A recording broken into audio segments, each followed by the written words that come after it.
प्रिय साथियों, जैसा कि मैंने कल कहा था कि अम्फान तूफ़ान के बारे में आज वीडियो दूंगा मैं। तो बातचीत की मैंने उसे सूचना भी दी थी 10 बजे रात को बातचीत करने के लिए अम्फान से। लेकिन अम्फान तूफ़ान कल रात को बस उठ रहा था बंगाल की खाड़ी से और पूरी तरह से उसका विकास नहीं हुआ था, इसलिए कल उससे मेरी बातचीत नहीं हो पाई। और 2 बार उसने उठने की कोशिश की थी, लेकिन दोनों बार उसे मेरी प्रेरणा ने उसे दबा दिया था। ये बात जी न्यूज़ के एक संवाददाता से मेरी रात को बात हुई, मेरे दैवीय कनेक्शन से ही, जो उस समय डिब्रूगढ़ में तैनात थे। तो उन्होंने मुझे बताया कि जो पश्चिम बंगाल के, जो कोलकाता के जो मुख्य मौसम वैज्ञानिक हैं, जो उस पर नज़र रखे हुए हैं, उनसे मेरी बातचीत हुई।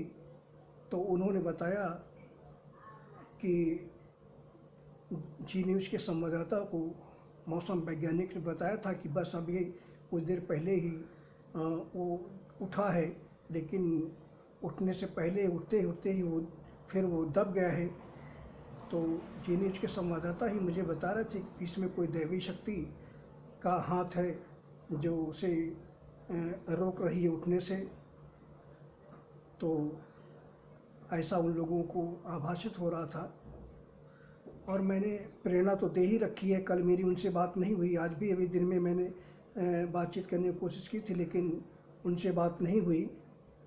रात को भी और कल दिन में भी मैं बातचीत करने की कोशिश करूंगा, क्योंकि अभी वो आज हमारी जब दोपहर को जो हमारी अर्धांगिनी है रति, जो कामदेव की पत्नी है, कामदेव उनके 10 इंद्रियों के स्वामी हैं, लेकिन जो 11वीं इंद्रिय है रति की, ज्ञानेंद्रिय, उसके स्वामी हम हैं। तो इसलिए वो हमारी भी अर्धांगिनी, मूल रूप से वो हमारी अर्धांगिनी है। तो उनसे भी हमारी देवी रति से बात हुई थी। तो उन्होंने मुझे बताया था कि अभी वो इस समय सुंदर वन में, इस समय सुंदरवन क्षेत्र में वो इस समय उसके उस तरफ है और डेल्टा क्षेत्र में, और वहाँ से आगे बढ़ रहा है। तो चिंता की बात इस बात के को लेकर के चल रही है और एनडीआरएफ वगैरह की टीमें भी वहाँ तैनात हैं कि अनुमान ये लगाया जा रहा है कि 275 किलोमीटर की स्पीड तक उसकी हो सकती है।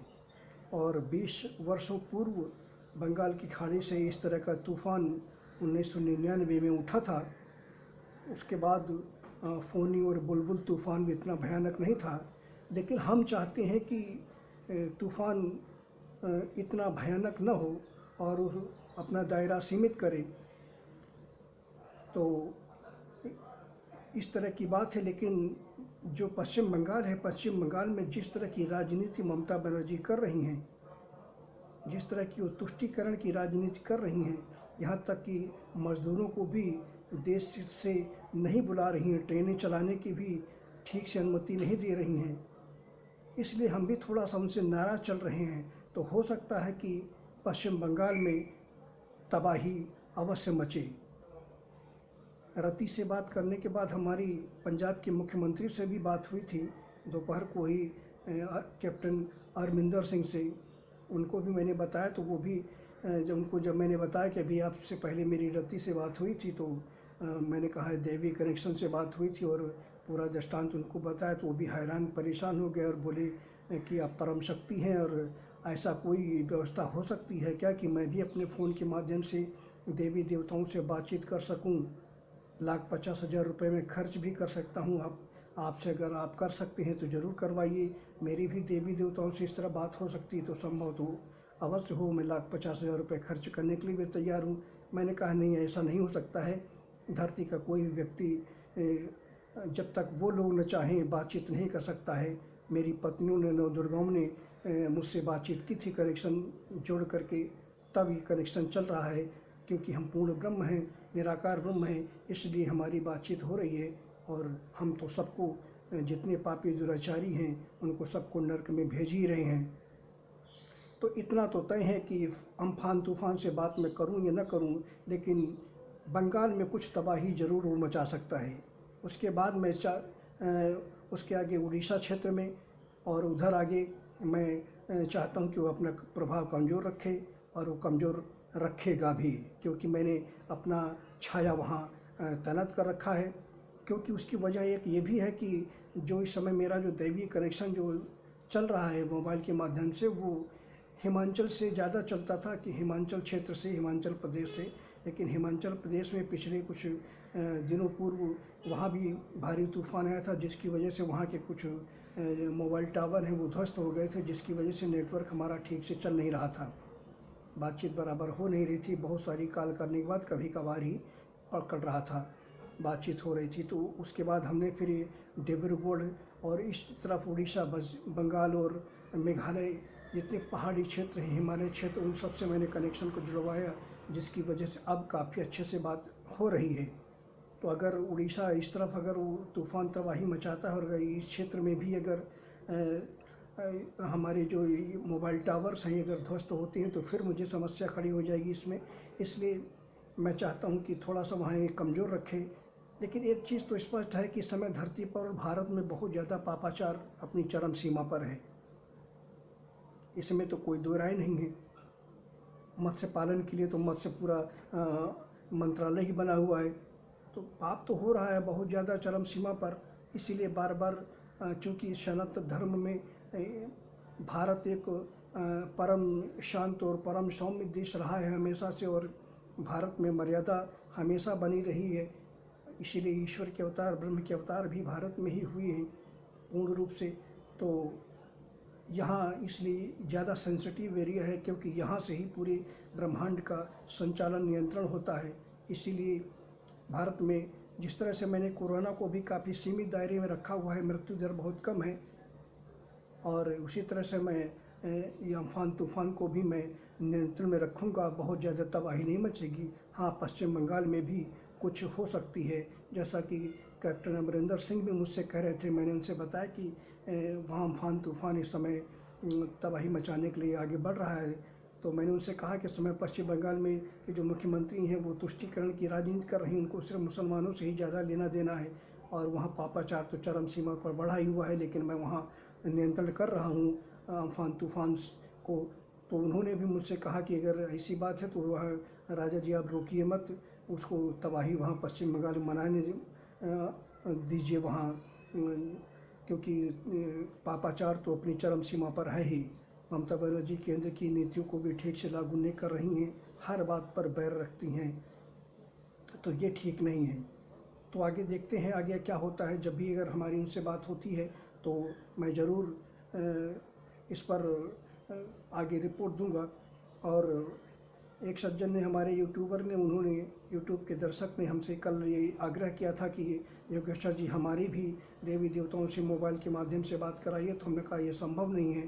तो उन्होंने कहा कि अगर संभव नहीं तो आप कम से कम कॉल रिकॉर्ड करके अम्फान तूफ़ान से और बातचीत करके जो कॉल रिकॉर्ड है उसको रिकॉर्ड करके भी आप डालें, यूट्यूब पर डाल करके हमें सुना सकते हैं सिस्टम से। तो आज उसके बाद हमने कॉल रिकॉर्डर सिस्टम को एक्टिवेट किया है, लेकिन उसमें रिकॉर्ड भी किया है, मगर समस्या ये है कि उसमें शेयरिंग का जो ऑप्शन है उसमें यूट्यूब में शेयरिंग का ऑप्शन नहीं है।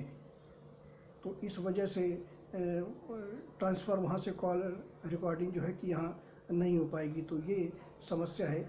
वैसे कल हमने रात में जब बातचीत की थी तो मंडूक नाम के एक महर्षि से बात भी हुई थी।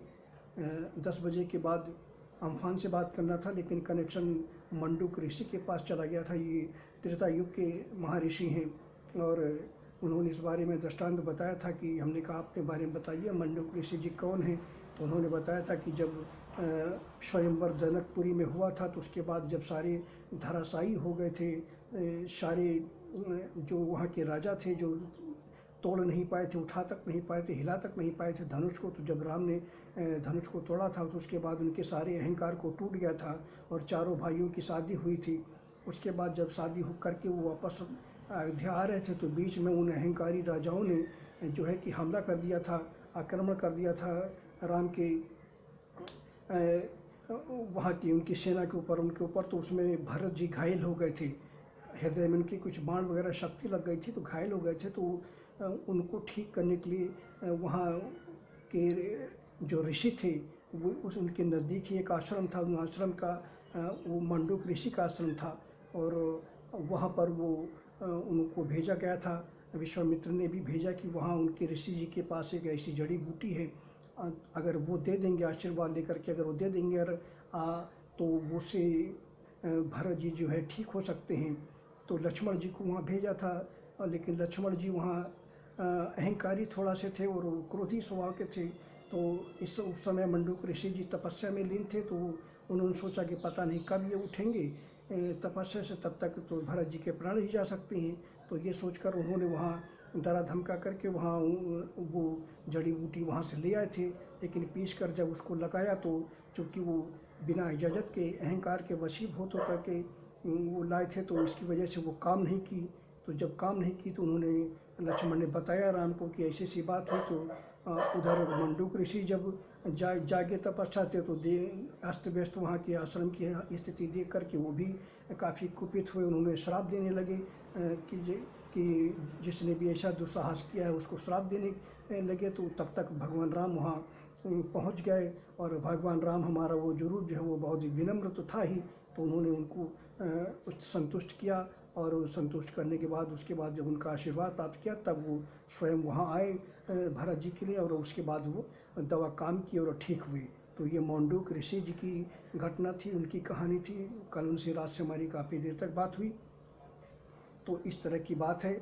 और कोरोना इससे जब भी हमारी बातचीत होती है अम्फान ऋषि से, या जो भी हम पूरी नज़र बनाए हुए हैं, हम नहीं चाहते कि उड़ीसा क्षेत्र में वहाँ तबाही मचाए और डिस्टर्ब हो हमारा कनेक्शन। तो इस वजह से हम उसको नियंत्रण में रखना चाहते हैं, लेकिन बहुत ज़्यादा तबाही तो नहीं मचेगी, ये मेरा आप सबको आश्वासन देना चाहता हूँ। हाँ, पश्चिम बंगाल में कुछ तबाही हो सकती है, उसके अलावा बहुत ज़्यादा तबाही, जितनी तबाही होने की उसकी संभावना है उससे 50% ही मान करके चलिए। बाकी मैं नियंत्रित कर दूंगा। मैंने वहाँ छाया को तैनात कर रखा है, अपना छत्र छाया लगा रखा है। धन्यवाद।